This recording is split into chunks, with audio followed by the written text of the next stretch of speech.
Hi and welcome to another painting tutorial from Promethean Paints. Today we're painting the Daemonsmith from the Chaos Dwarf series. So I've done two little sub-assemblies. So I've done his base and the book as one part, and then built him and just stuck him to a little stand just on his own. I've base coated the model in black and then gone over that with some AK Tenebrous Grey, just to add a different sort of undertone to the model. So the first step we're going to be doing is painting the sort of glowing green smoke from his hand and from the book itself. So to start with, we're just going to base coat. I'm just using an old brush here, just base coating all of the flame and the areas that you want to be glowing with pure white. So I use AK Intense White, but any white will do as long as it's a nice vibrant white. Couple of coats are probably needed to go over the dark base coats.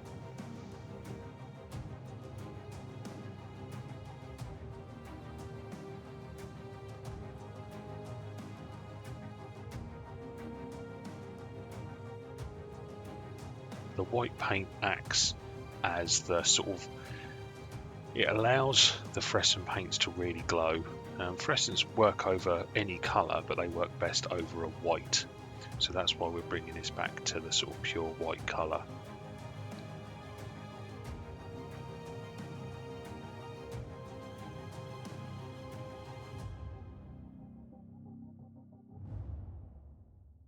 Once you've put some pure white over it, a couple of coats, we're then going to move to a white ink wash, which is it's a mix of Vallejo White Ink, water and contrast medium. It's one part of each. So I just made a big pot of it in a contrast medium pot. And what this does is acts almost like a contrast paint, but white. So it floods into those recesses and then it sort of glazes itself so that you get nice transitions from your darkest colour up to your brightest colour. So I use this paint to sort of transition around his claws, painting upwards so that a majority of the paint is left on that pure white that we've painted on the smoke. But it also pulls in those recesses. So this is your chances to get where you think you're going to want glow to be coming from, is just to paint that in this contrast white mix, and you'll see how it naturally flows into those recesses, and you'll start getting some good transitions between the dark and light. And obviously I'm painting it there in the palm of his hand because some of that glow would be coming from the palm of his hand as well.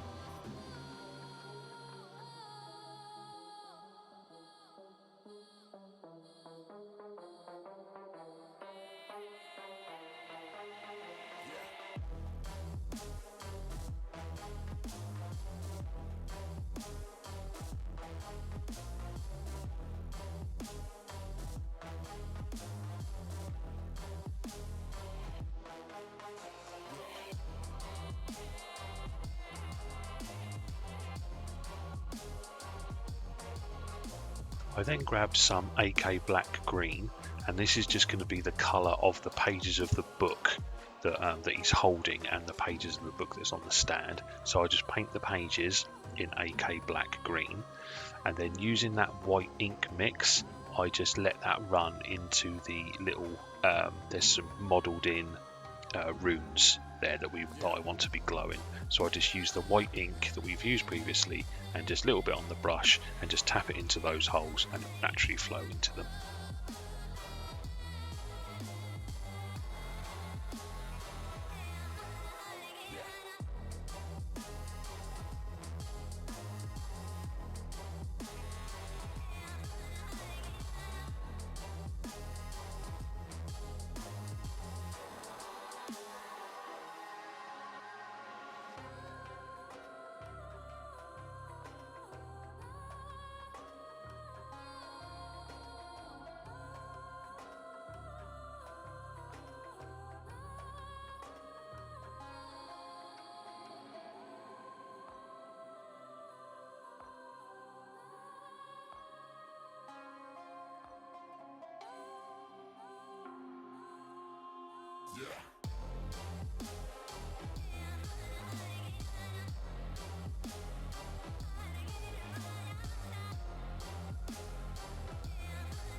Once all of that is dry, obviously the white and the white ink can take a little bit of time to dry. We're then going to create the start of the green glowing effect. So we're not using an airbrush, we're going to be using Striking Scorpion Green for the contrast paint straight out of the pot, and all we're simply doing here is painting it all over the areas that we've just painted white. Try not to let it pull too much, but yeah, just treat this as you would normally with a contrast. Apply it carefully all over the white and all over the pages of the books that we've also painted. Take your time, you don't need to water this down, but yeah, don't put it on too thick. You just want a nice even coat over all of the white.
Okay, now what we want to do is we want to introduce a bit more brightness again. So now we're going to go back over and just pick out a couple of the runes with the pure white. I pick out about half of them. And then with this white ink wash, I also pick out the areas when I want to apply my fluorescent green paint to it. So that's obviously the glow for me is emanating from the bottom of his claws, sorry, the top of his claws, the bottom of the smokestack. So I just glaze some of this white ink wash where I want it to be most intense, which is sort of towards the central points of his claws. So what we're doing is we're producing transitions from dark to light, the dark being cold, the light being hot. So we want the tips of the smoke dark and the bottom of the smoke to be bright, almost like fire would be dark at the top and bright at the bottom. So we're going to be doing some dry brushing later to get that darkness into the top of the smoke, but first we want to do our lightness. So we're just going to be adding a little bit more white back into it just so that we can apply our fluorescent paint and really make it pop.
once the white ink mix that we've got is dry, we're then just going to get some AK fluorescent green onto the palette, and now just where you've painted white, paint over that with a fluorescent green and a little bit of the outside area as well, so that you get those transitions. So some of that fluorescent green will go over the dark areas, but it just helps get those transitions from the very, very bright to the dark.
Right, now we've introduced some very, very bright areas. We're now going to introduce some dark areas.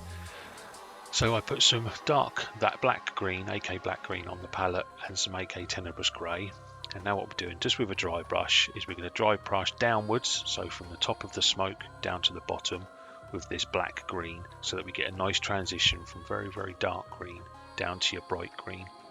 And then we're going to do the same with the Tenebrous Grey, but just focus on the tips of the smoke. And then so you get a nice transition from Tenebrous Grey to black green to your fluorescent green.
And then one little final stage is we get some AK fluorescent yellow, and I just paint this on the areas that I really want to be bright. So this is on his claw hand, there's a little recess in there, so I just paint that into the recesses and a little bit surrounding it.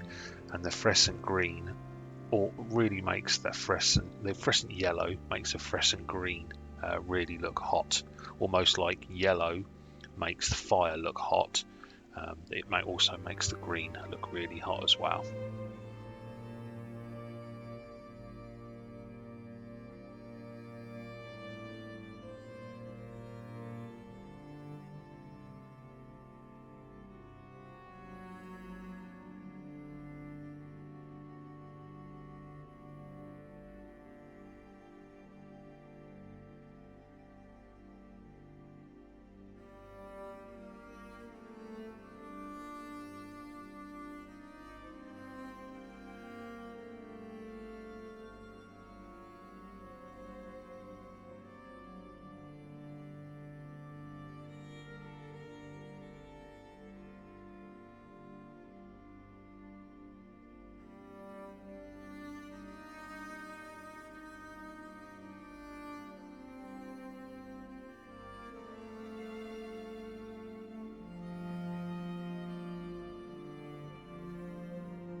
So there we go. Once that starts to dry, you can really see it has an effect. And now what I want to do is just darken down some of the shadow areas.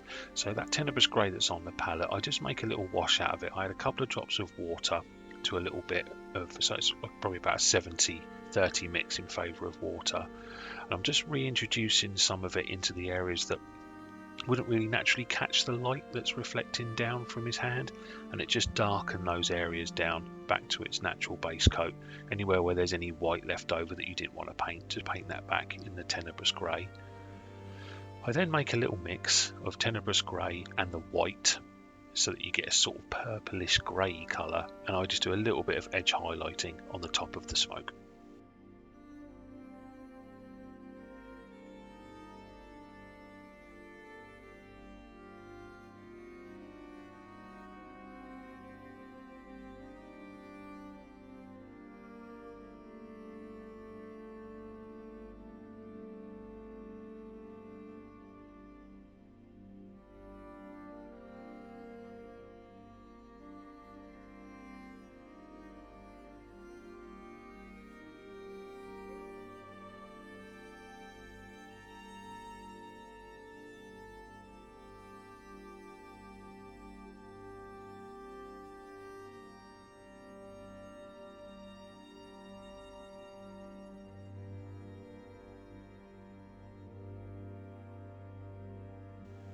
So next up are his clothes, and I'm going to be doing them in a sort of dark pink type colour.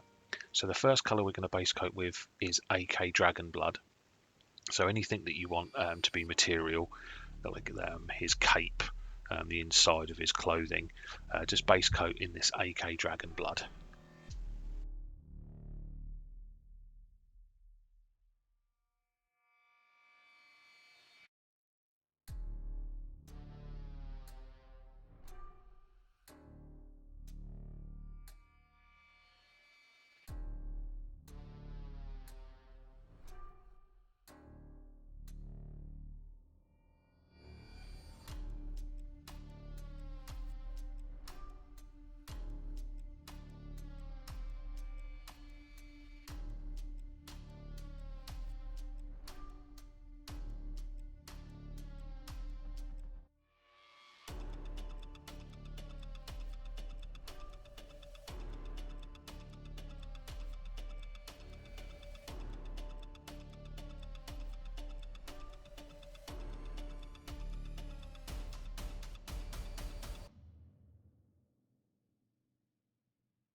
Once you're happy with that, then make a mix, probably 50-50 of the AK Dragon Blood and the AK Magenta.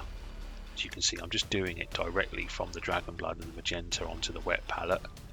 Make a little mix, add a little drop of water into it, and then all I'm doing here is picking out the raised areas, any creases and that, like we always do with clothing, picking out those raised areas, leaving the Dragon Blood in the deepest recesses and shadows, and then picking them out with this 50-50 mix.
And then once that's done, I just add a little bit more magenta into the mix so that we create the sort of 70-30 in favour of magenta, and just do the same, picking out the recesses and picking out the raised areas and edge highlighting, but just on a smaller part. So what we're doing now is picking out the finer edges and raised parts, edge highlighting. So the lighter we go, the smaller the highlight will be.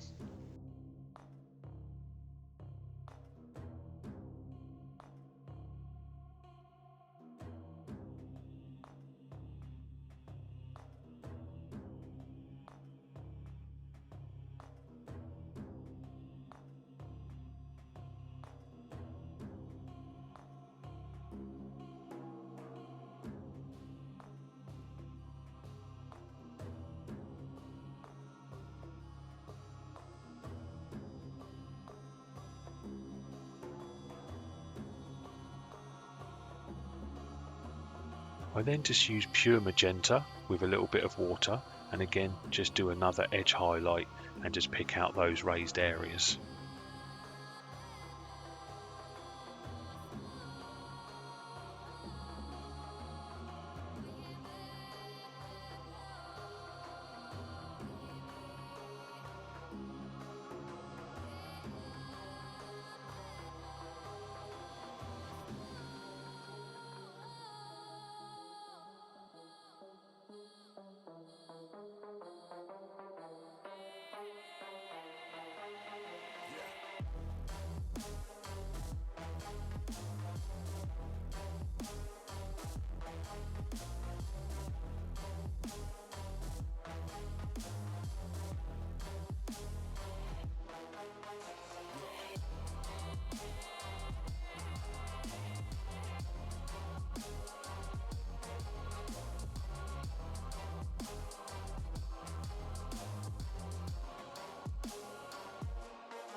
Then, in a neat little twist to get brighter, but to show that these robes are quite heavily worn, I use some of that skin tone, Flayed 1 Flesh, and I mix that with the magenta, almost a sort of 50-50 mix, maybe a little bit more in favour of magenta.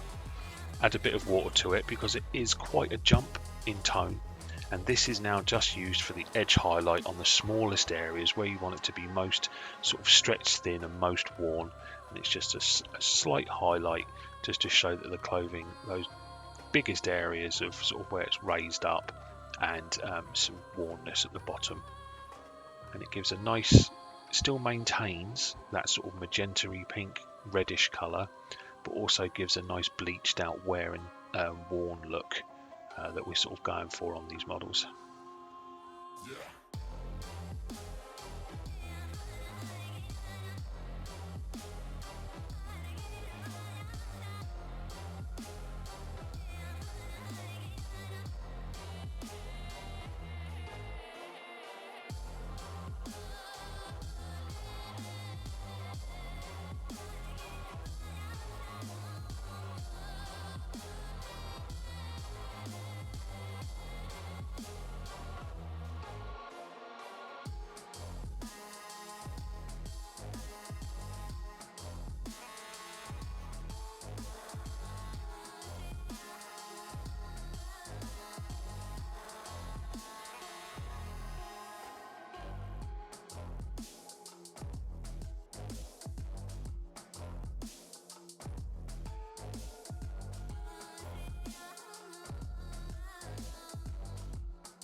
And that's his clothing done.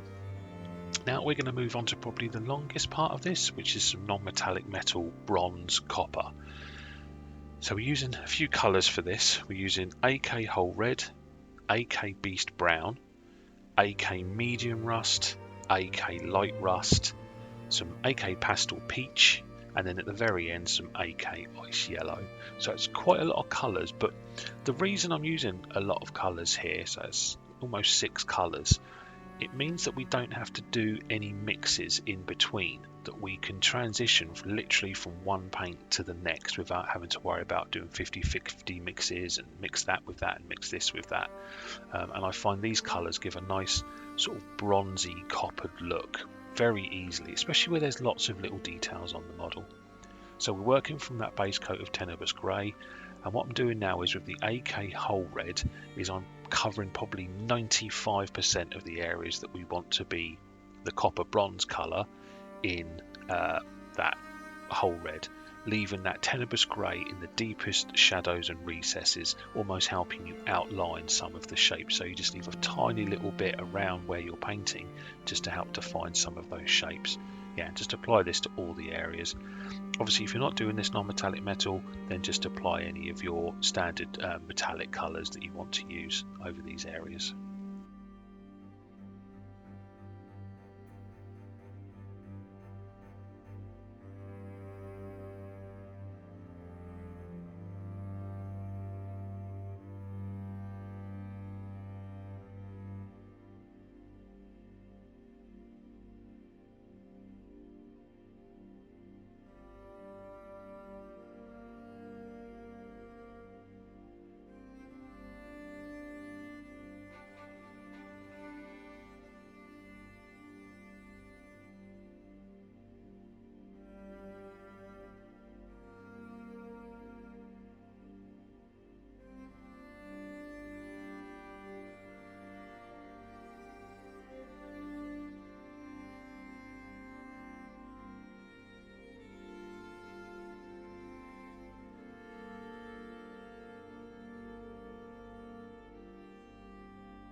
So that's our dark area done. So this is the colour that would be in the deepest shadows.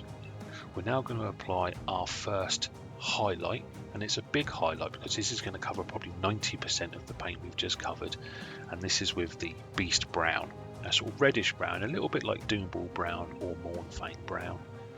And as I said, I'm applying this to probably 90% of the area we've covered with whole red, always remembering now to edge highlight. So just start bringing in your edges, and now you just want to be adding this to the areas that you want to start to have the colour and brightness to it. So yeah, probably 90% of it gets covered, leaving that whole red and tenebrous grey in the deepest recesses. Try and leave little shadow areas around bolts and rivets and any markings like that, and just obviously leave the whole red in those deepest recesses.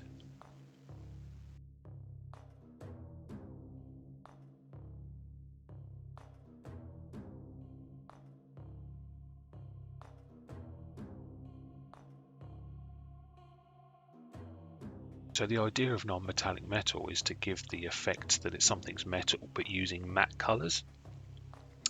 And to do that, what you have to have is the changing contrast from darks to lights, and putting highlights where they would sort of naturally catch depending on where your light is coming from.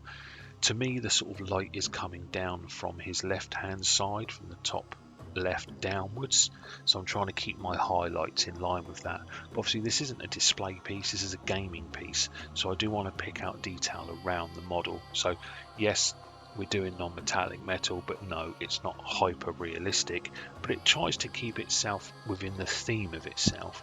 So the light is coming from the top left downwards, so I'm trying to keep anything in those sort of bottom right areas in shadow, and that top right areas in shadow. Just try and add the highlights where you would think the sunlight would naturally catch them.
So the next colour up will be the AK Medium Rust. Now there is quite a jump, it doesn't look it on the palette, but there is quite a jump between Beast Brown and Medium Rust. So just add a little drop of water into your Medium Rust just to thin it down a little bit.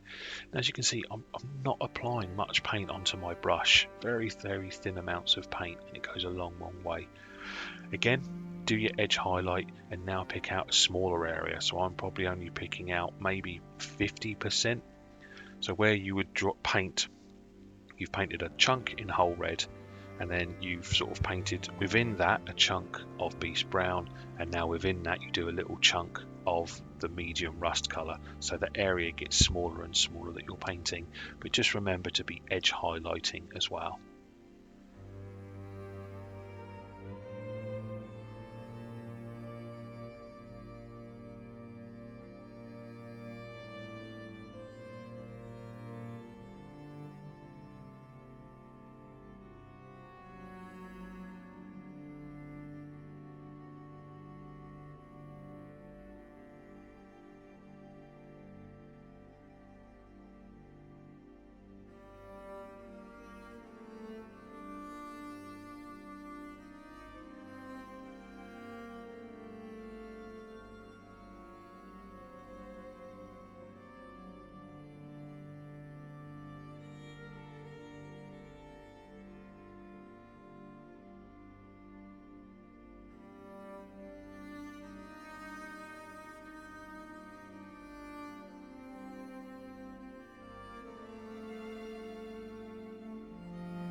Okay, so the areas we're getting are smaller and smaller, and you can see we're already starting to get a nice copperish tone there.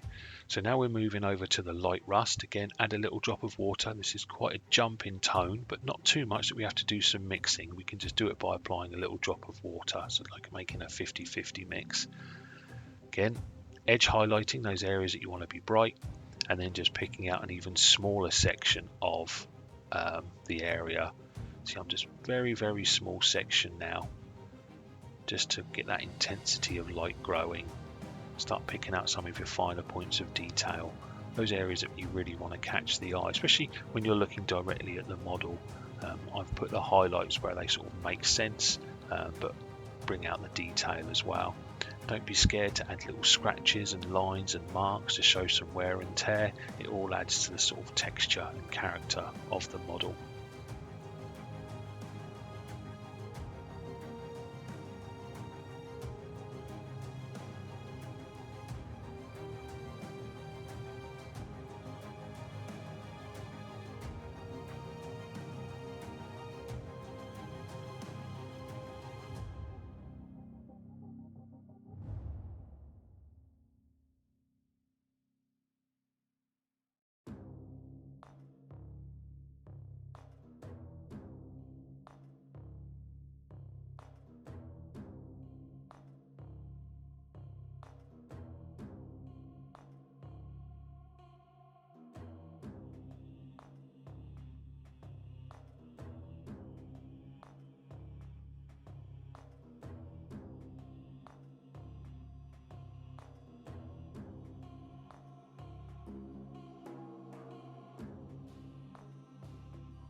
can see with that light rust, we really started adding some contrast there. You could almost finish here and you've got a really nice toned down copper sort of look. I was actually quite impressed with how it looked, but we want to have some brightness. So we're moving on now, watering down some Pastel Peach. This is a very intense colour.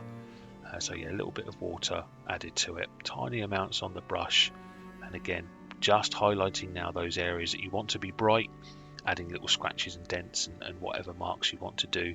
So you just put a tiny amount of this inside of that light rust that you've just done. This is our brightest points.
Then I just use some ice yellow, and this must be used extremely sparingly.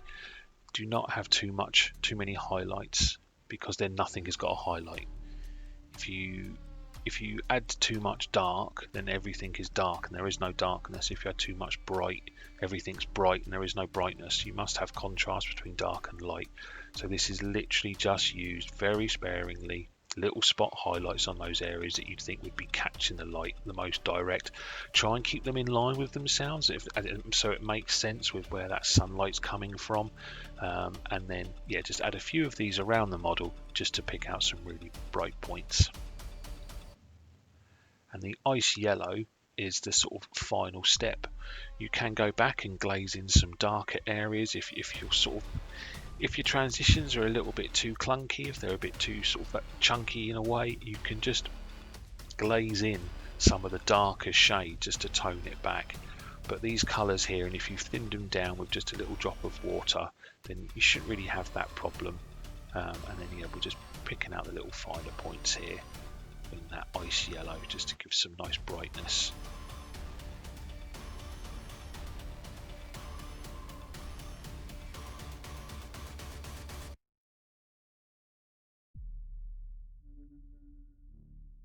So yeah, non-metallic metal can be quite daunting, but I think using those 6 colours, you give yourself a good opportunity to get some great looking effects. We're now going to paint in some of the sort of non-metallic sort of silver, but we're not really going to be painting silver. What I'm doing here is I've got a 50-50 mix of Tenebrous Grey and white, and I'm just on his horns, anything that would have been sort of a silver looking colour, like on his feet, his shoulder pads and these horns, I'm just really edge highlighting, a sort of thick edge highlight with this 50-50 mix of Tenebrous Grey and white. And then all I do is I reduce the mix, I add more white to the mix and just reduce the highlight size so that it gets brighter and brighter, but the highlight gets smaller and smaller. Don't go to pure white, just don't over highlight these areas, just so that they defined their shapes.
And that's the non-metallic metals done.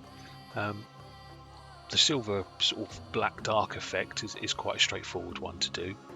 We're now just going to move on to painting a lot of the extra parts. This is like his face, his beard, all the little bits and bobs that's left surrounding the miniature. So for his face, I just base coated in Cadian Fleshtone, a couple of coats.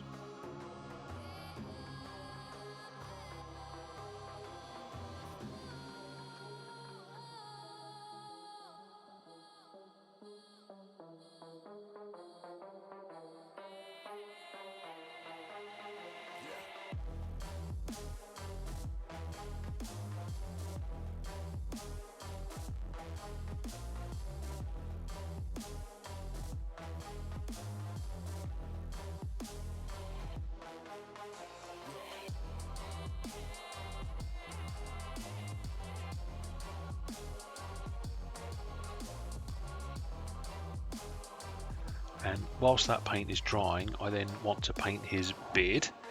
So for that, I base coat it in AK Grey Blue. And again, a couple of coats of this is needed to cover that Tenebrous Grey.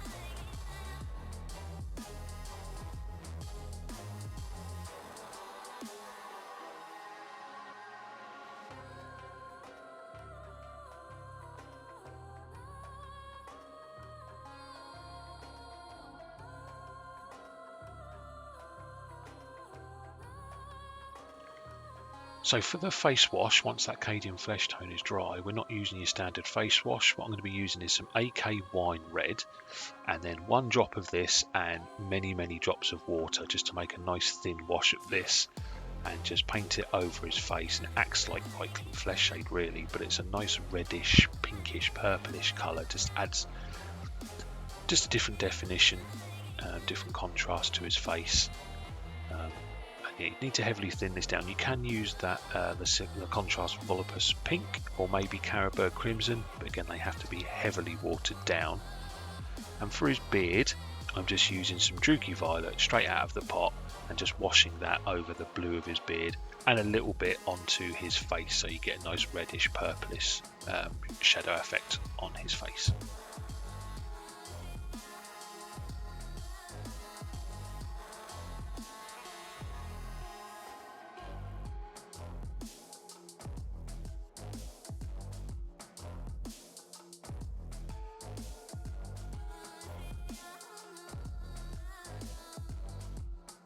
Whilst all that's drying, I'm going to paint the script parts on his clothes. So I'm using AK Cork, AK Light Earth and AK Deck Tan. And you just base coat the cloth material in the Deck Tan, and then just pick out a majority of the highlights and flat areas with the Light Earth, and then do an edge highlight and pick out the highest areas with the Deck Tan, and it gives you a nice dirty brownishy bone colour that's quite good to apply a couple of transfers if you want to, or a little bit of freehand for the runes and scripts that he has on these areas on the box art. But as you can see, I'm moving the colours around quite a bit, and the areas that we're painting, just waiting for other areas to dry. If you're batch painting, you don't really have to worry about that, because by the time you finish the last model, the first one's dry. But when you're painting characters, you do move around quite a lot. And I keep my tutorials pretty much unedited, so that you see exactly what I'm doing and when I'm doing it and the times I'm doing it. So as I'm waiting for something to dry, I'll be base coating another area in.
Once that area is dry, I then get a little bit of Tenebrous Grey on the wet palette, add quite a few drops of water, and then I actually start here with a small brush. This is quite a good thing to mention here. I've got a size 00 brush there, because obviously you would think with a small brush you can paint small details, and in a way that is true, but actually you can paint small details with a large brush like a size 0 brush, because it all depends on the tip that is created. So I actually was struggling here to do some simple shapes with that small brush, and I found it easier to move to a slightly bigger brush, my standard size brush, which is the Raphael 8404 series, a size 0, and I just use that, and then with a steady hand just painting some shapes onto that cloth. You can use transfers.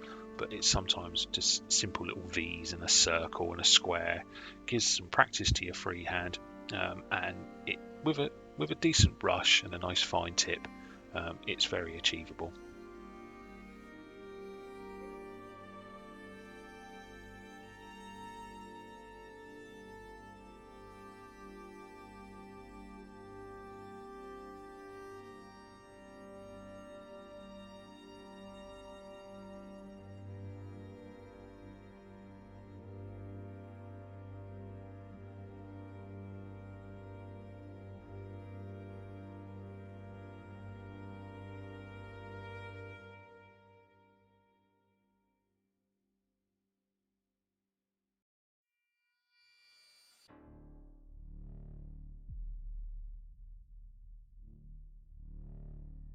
Moving back to the face, I actually just pick out the detail like his eyebrows, around his lip and his nose.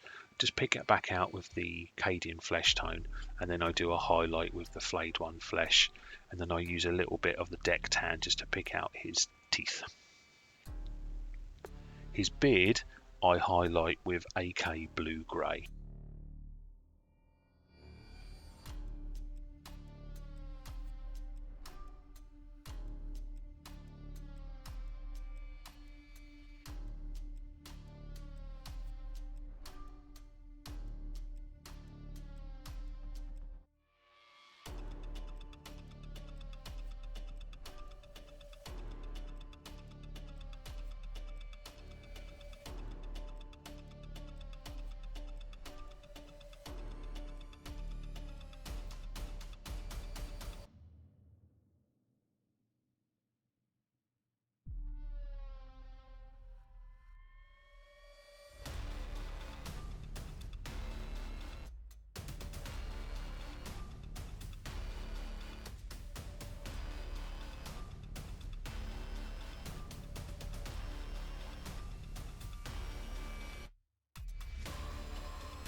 And now we're going to paint a little bit more glowing green, and that's going to be the gem on his hat, his eyes, and some little bits of trinkets in his beard itself.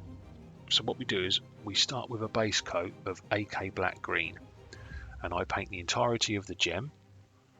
I paint the little trinkets on the beard. There's about 2 or 3 of them on his beard, and then for his eyes, I paint his whole eye plus the eye socket in the black green. Like we did with the smoke, the black green acts as the coldest part of the heat. So his main eye is going to be the hottest part. So the black green just acts as that base coat for our green, but also be the sort of dark where it will show as if the heat is radiating out and cooling off.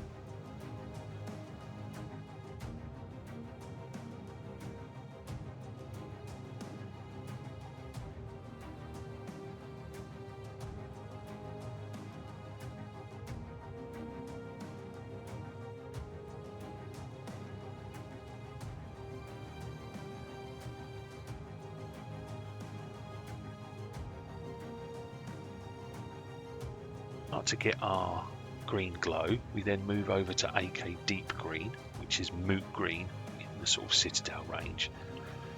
And now we just paint a smaller area over the top of that black green. So here we'll be picking out, I pick out the top part of the gem and the bottom part of the gem and just leave that black green in the middle. It's almost like a slightly thick edge highlight at the top and bottom. I make the top highlight bigger than the bottom.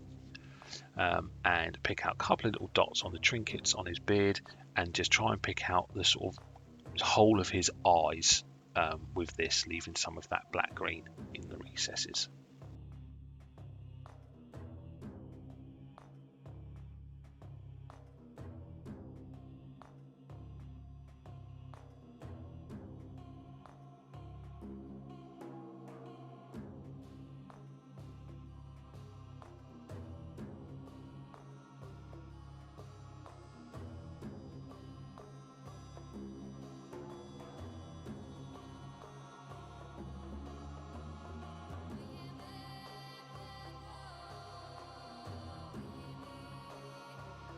Then with some pure white, I just do a couple of dots on the top and bottom of the gem and pick out his actual eye, which is quite well sculpted on these. Just pick out the eye itself with a dot of the white, and then we just paint over all of it with the AK fluorescent green.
Stage, I actually wanted a little bit more glow coming from the smoke.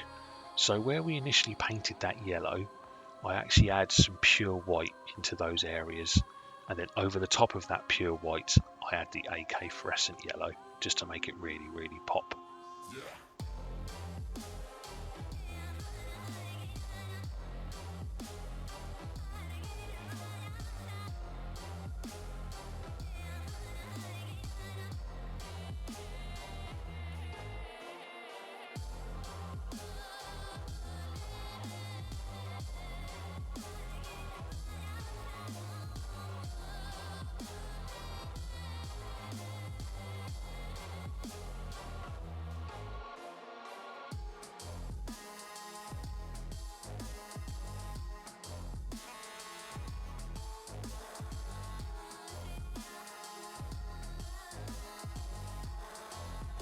And final highlight with just some pure white is just where you want it to be the most bright on that non-metallic metal. I usually do this last just to see how it looks overall. I just add a couple of little bits of white as if the colour's completely bleached out where it's glinting in the sun, but just a couple of drops of that, spots of it. Now for the base, for the sort of plinth the book is stood on, I also did that non-metallic metal, but I just dry brushed it. So I painted the whole thing the whole red, and then dry brushed it, skipping Beast Brown, dry brushed it with medium rust, light rust, and then a couple of little edge highlights with the Pastel Peach. So I didn't do the full thing, I just edged highlighted that to give it the same colours as the copper and the same look and feel, but much quicker. You can dry brush non-metallic metal, but it can get a little bit dusty looking. You can start getting shadows or bright parts where they're not needed, and it doesn't quite work. It's possible, but only on larger scale models. For these little ones, it's quite hard to do. But it does work on the plinth because it gives a sort of dirty, dusty look, which is okay.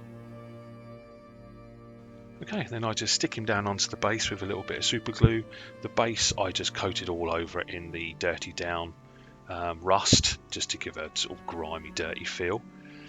Painted the rim with Army Painter's matte black, and he's all finished. So pretty much in real time there, hour and 20 minutes to paint this guy, which is pretty reasonable for a character model, and we did a lot of non-metallic metal, and we've got a really good smoke effect.